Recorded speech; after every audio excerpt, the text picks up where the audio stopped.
On Production is brought to you by Wrapbook, the production industry's only on-demand payroll platform. With Wrapbook, you can pay your crew with a click and track all your costs in real time, all in one place. To find out more about how Wrapbook is transforming the way productions pay their crews, visit wrapbook.com.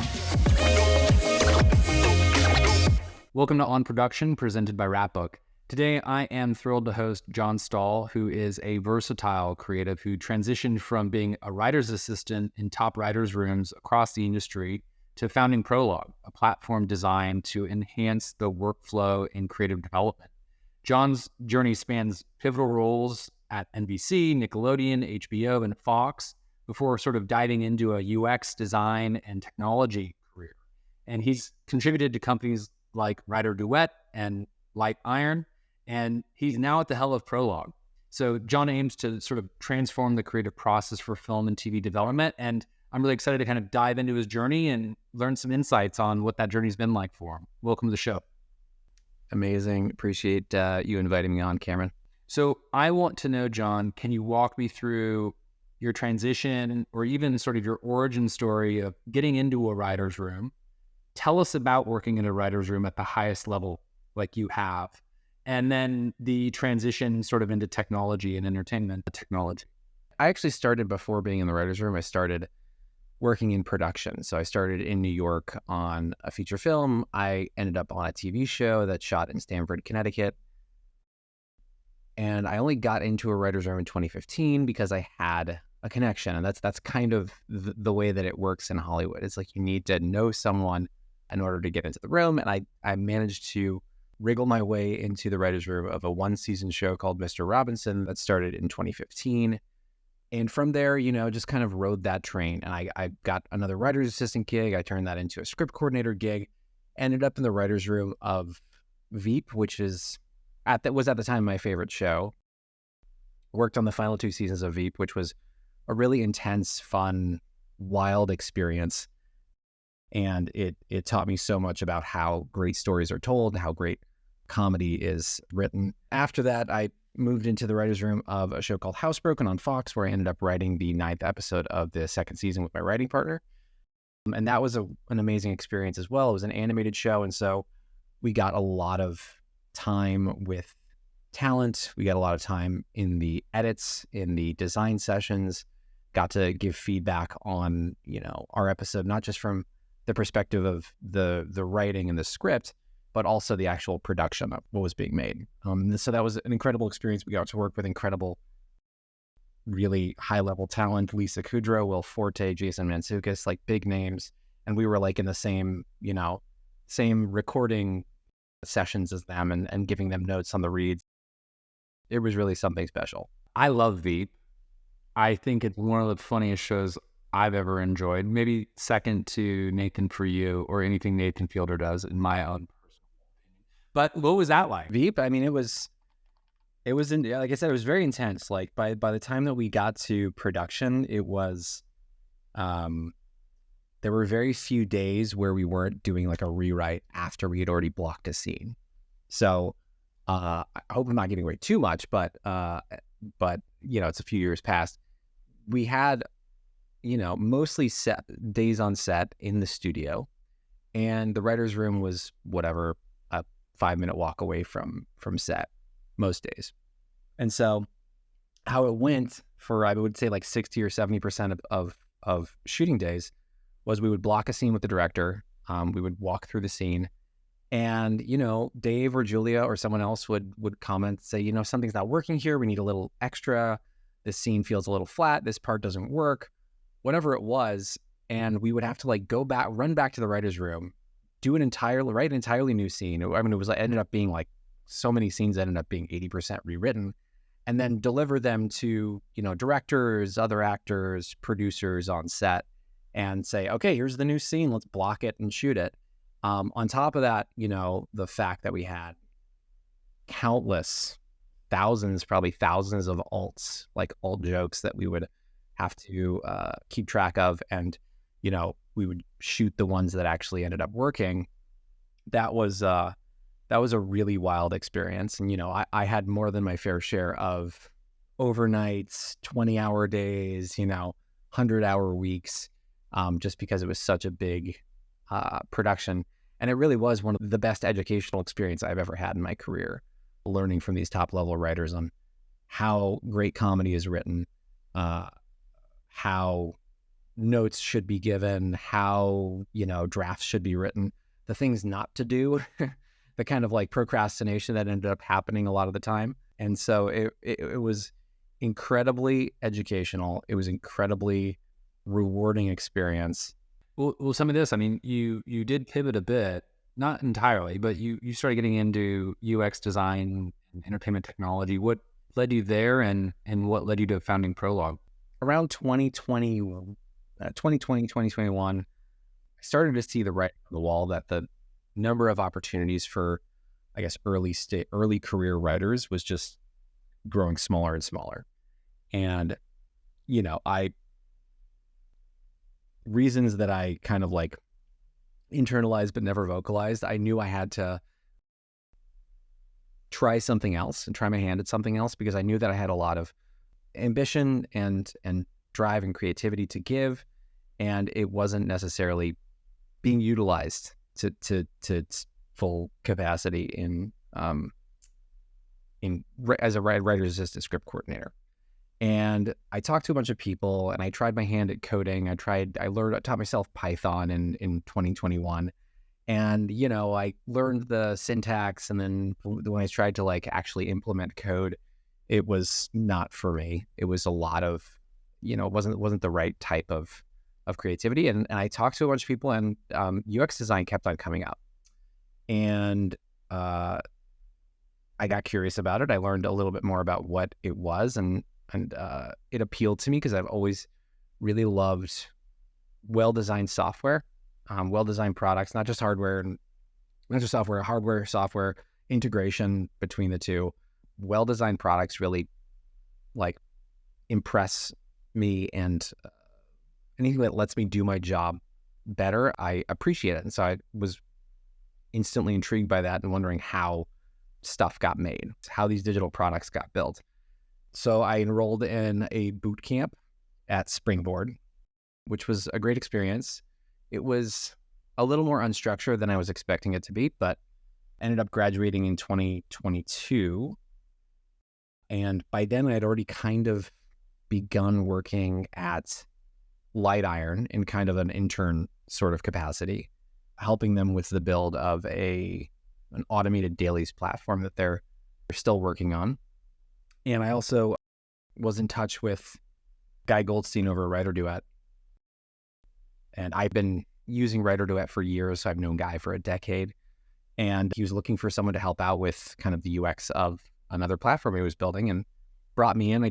I got a little bit of contract work out of that, and kind of just did that for a few months. But at the start of 2023, I got the itch to create something, right? And my friend approached me, my friend and now, partner in this venture, approached me and asked me if I had any interesting problem spaces worth exploring. And I said, yeah, as a matter of fact, I've seen the process of staffing writers with writers firsthand, and it's really inefficient. And there's a lot of like redundant manual labor that goes into it, tedious tasks that could be automated pretty easily. And we started just conducting research into the space. So we spoke with 30 or 35 showrunners and started exploring that space. I want to know, paint the picture for us. For our listeners, they like to tune into On Production because we dig into production. Like, we talk to production people. It's not about the shows per se. We all know the shows are good, but it's the process of making the craft happen. Describe for me sort of the gaps in the development process in the writer's room that inspired you to make Prolog, and how are you thinking through addressing those issues? Like, tell us the story. Like, how does it work today, and how do you envision it working? Yes, I mean, you go into any kind of creative adjacent workplace and you kind of examine the tools that people are using to track the things that they're tracking. And they're tracking tons of stuff. They're tracking their projects through different stages of development. They're tracking writers that they've met with. They're tracking writers that they have to meet, and samples that they have to read, and talent they have to evaluate before, giving them a chance and hiring them. And this happens up and down the ladder, right? It happens at the showrunner level. They're constantly staffing their shows with writers for a new season of the show. It's happening at the production company level, both in terms of staffing for existing shows and open writing assignments for IP that hasn't yet been written. And all of this stuff from, talent tracking, taking notes on meetings, taking notes on samples, tracking mandates, submitting talent or accepting talent that gets submitted by agencies. It's all happening right now in spreadsheets. And spreadsheets are incredibly powerful if you know how to use them and how to take advantage of the flexibility that's built into them. But most people who are working at a production company or under a showrunner don't have that kind of training, right? They're not Excel specialists. And so what ends up happening is you get this really inefficient way of tracking this data. You don't have any kind of intelligence in mapping connections between data. So you can't say that this writer worked with this writer on this show, and so you could use this writer as a reference for the other writer, right? So that mapping doesn't exist. What's worse is you can't there's no easy way in a spreadsheet to house materials, house a sample or any kind of other written material.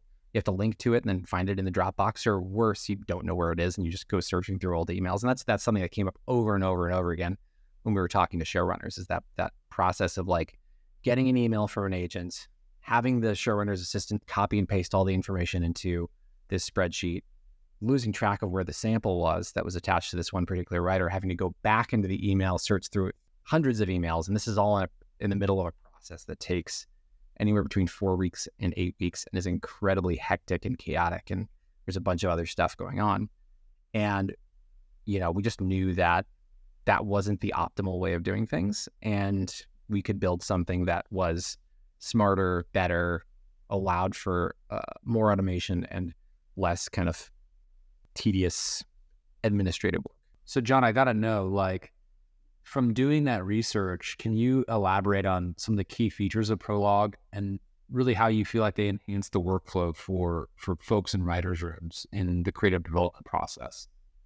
Yeah, absolutely. So, that staffing process, like I mentioned, takes anywhere between 4 and 8 weeks. And in the middle of that process, what a showrunner is encountering is they're reading upwards of 300 samples. And by the end, we'll be honest, they're not reading the entire sample. They're usually reading the first half dozen pages and then evaluating from there, because they just don't have the hours in the day to read every single sample. So they're reading samples, they're evaluating talent, they're evaluating skill sets, they are examining credits, they're seeing who this person came from, who their agent is, if there's any connection between, them as a showrunner and that writer through the agency. And the idea behind Prolog is that it centralizes all of that information, right? So you can really easily find someone who is repped by XYZ agent, or you can really easily find someone who has experience running a room or has whatever legal experience or medical experience or military experience, because those are pertinent to the story that you're telling as a showrunner. And our goal is to not just help the showrunner staff their room much more quickly and find the best staff that they can find, but also to save a ton of time on the people who are doing the bulk of the grunt work, which ends up being the showrunner's assistant, right? So the assistant's doing all this stuff. It is entirely manual. There's no automations at the moment. And we're going to change that paradigm. It's growing every day in its functionality. Something that we're calling smart input is normally, an assistant gets an email from an agent or a manager, and it has 6 or 7 writers in it with bios and samples and credits and all this information.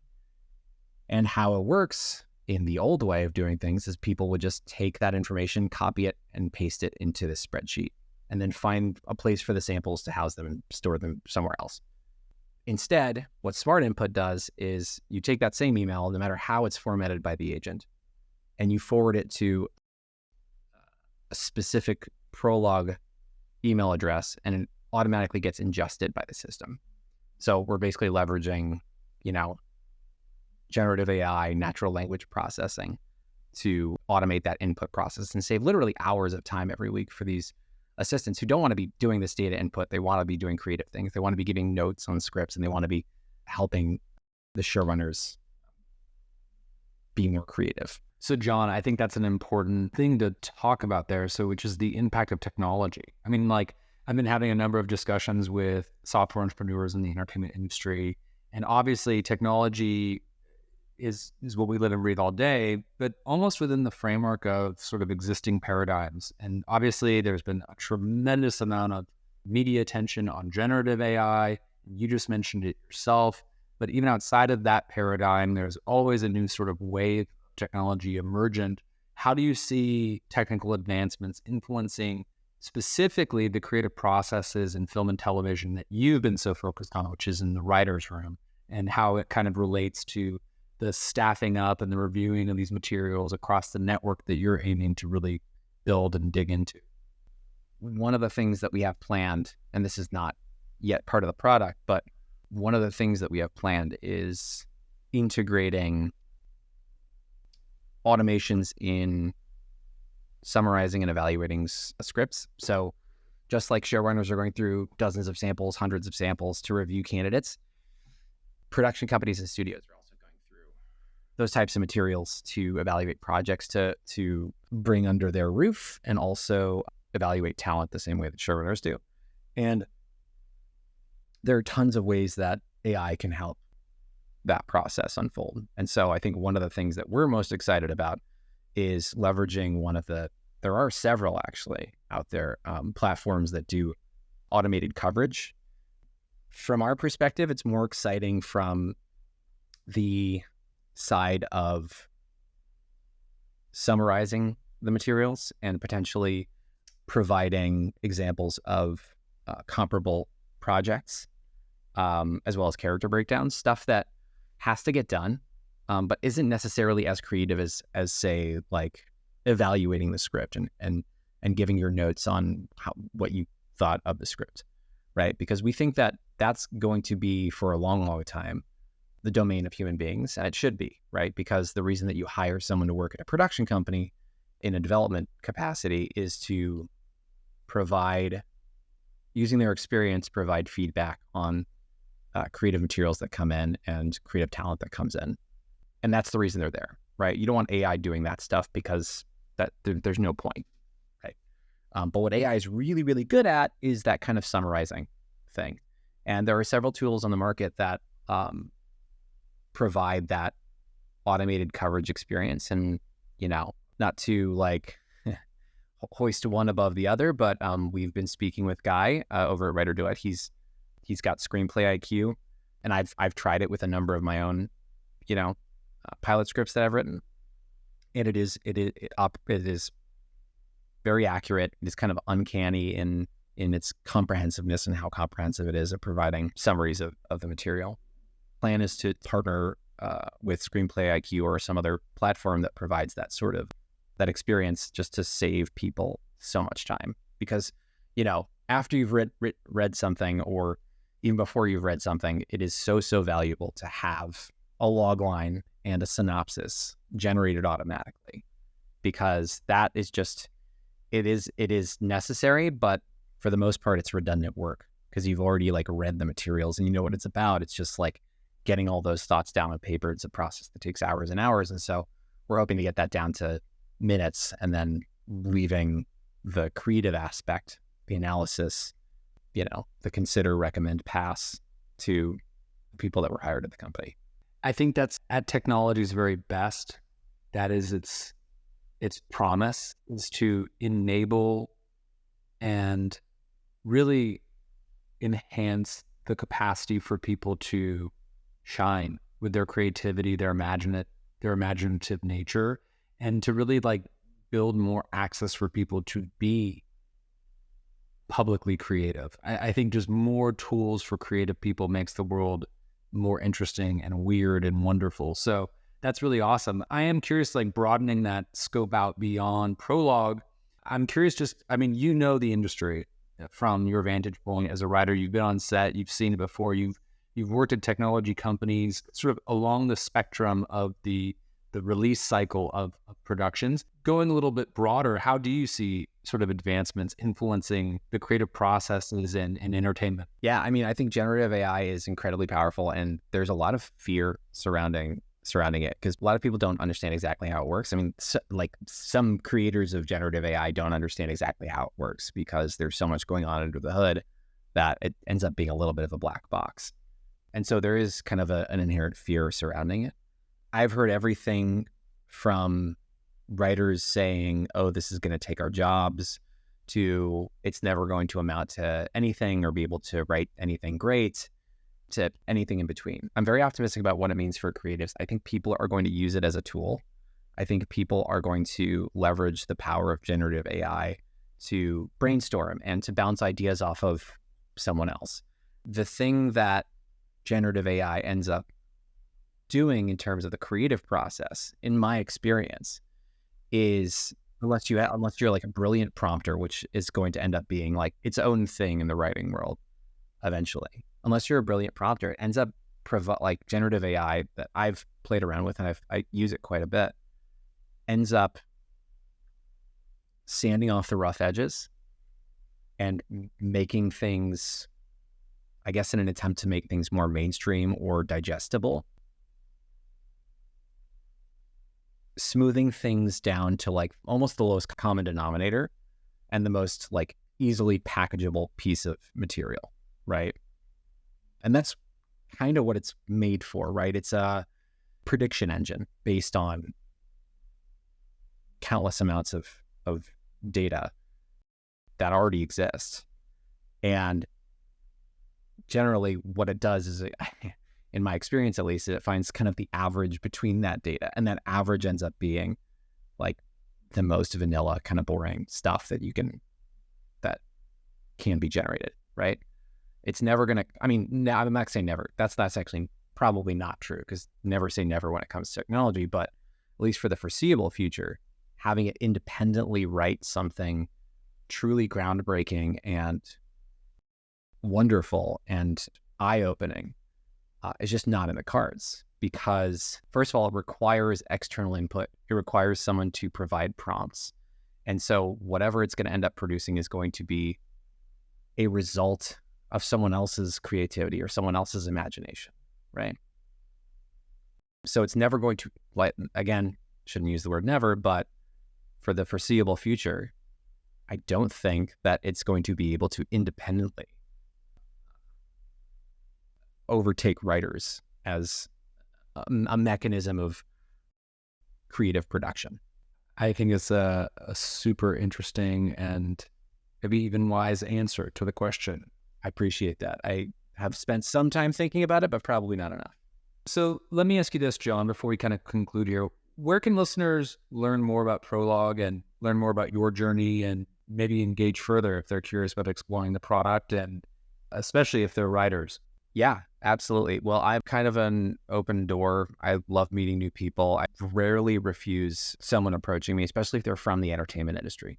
I rarely refuse a meeting with someone who approaches me and wants to have a conversation, learn more about myself, tell me about them and what they're working on. So yeah, I mean, the best way to get a hold of us, get a hold of me and the rest of the team, I think there's some contact information on our website, which is helloprolog.com, Prolog, as the no U or E, because we're the start of the story, but we're also a log of prose. So that's one way to think about the spelling. But yeah, our contact information should be on there. I am Jonathan Stahl on LinkedIn, CEO of Prolog, pretty easy to find. And yeah, I'm open to people reaching out. I love meeting new folks. That's awesome. Well, Jon, thanks for joining me on Production. Appreciate it, Cameron. Thanks for having me. On Production is brought to you by Wrapbook. With automated time card calculations, real-time production accounting, and payroll you can run with just a click, Wrapbook makes it easier than ever to manage your entire production from one login. To learn more about how Wrapbook is transforming payroll and production accounting, check out our website at wrapbook.com.